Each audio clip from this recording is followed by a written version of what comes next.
3 ப்ளவுஸுமே ஃபுல்லாக டெலிவரி கொடுக்க போகிறேன். இது 3மே பார்த்திங்கன்னா ஒரே ஃபேமிலியோட தான். இதில் ஆக்சுவலாக எப்படின்னா இது வந்து ஃபுல் அண்ட் ஃபுல் சில்வரில் வந்துட்டு இந்த க்ரீனும் பேரட் க்ரீனும் நம்மளோட எல்லோ க்ரீன் அந்த மாதிரி இருக்கும்ல அந்த காம்பினேஷனில் இருக்கிறது. ஸோ இது வந்து நான் இது கஸ்டமரே டிசைன் அனுப்பிச்சிருந்தாங்க. ஸோ இதில் எப்படி பண்ணியிருக்கேன்னா எல்லோ க்ரீனில் வந்துட்டு லாங் ஃப்ரெண்ட்ஸ் நாட்டும், இதில் வந்து அங்கே ஒரு ஃப்ரெண்ட்ஸ் நாட். இது வந்து நல்லா சிம்பிளாக அழகாக நல்லா சில்வரில் டியூப்பில் வந்து அழகாக போட்டுட்டு பண்ணியிருக்கேன். இது ரொம்பவே நீட்டாக ரொம்ப சிம்பிளான டிசைன் தான்.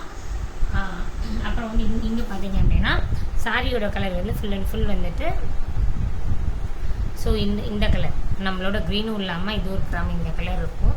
ஸோ இந்த கலரில் வந்துட்டு பார்த்தீங்க அப்படின்னா ஃபுல் அண்ட் ஃபுல் அங்கங்கே நல்லா அழகாக ஃப்ரெண்ட்ஸ் நாட்ஸ்லாம் ரிங் நாட் வச்சுட்டு பார்த்தீங்க அப்படின்னா நான் ஒரு 3D ஃப்ளவர் இப்போது ரீசெண்டாக ஆக்கிறேன்ல என்ன கலரில் வந்து அந்த காம்பினேஷனில் வந்துடும்னு சொன்னேன்ல. ஸோ அந்த 3D ஃப்ளவர்ஸ் வந்து இங்கே வந்து வச்சுட்டு ஃபுல்லாக அங்கங்கே புட்டாஸ் வந்து பண்ணியிருக்கேன். ஹேண்டில் வந்துட்டு முன்னாடி இங்கே மட்டும் 3 ஃப்ளவர் மட்டும் பண்ணியிருக்கேன். ஃபுல்லாக வந்து எல்லாமே கிளிப் ஸ்டோன்ஸ் தான் வச்சுருக்கேன். இது வந்து பார்த்தீங்கன்னா அவங்க சிஸ்டருக்கு இது வந்து என்னென்ன அப்படின்னா ஒரு பிஸ்தா க்ரீனில் வந்துட்டு அவங்களே காப்பரோட ப்ளவுஸ் எடுத்து கொடுத்துருந்தாங்க. ஸோ அந்த காப்பர் ப்ளவுஸில் வந்து இந்த சாரீ கலர் காம்பினேஷன் பண்ணி எடுத்துருந்தேன். ஃபுல்லாக அதே மாதிரி கொடி டிசைன்னா ரொம்பவே நல்லாவே வந்திருந்தது. ஸோ இந்த டிசைன்ஸ்லாம் பிடிச்சதுன்னா லைக் பண்ணுங்கள், ஷேர் பண்ணுங்கள், கமெண்ட் பண்ணுங்கள். தேங்க்யூ ஃபார் வாட்சிங் மை சேனல்.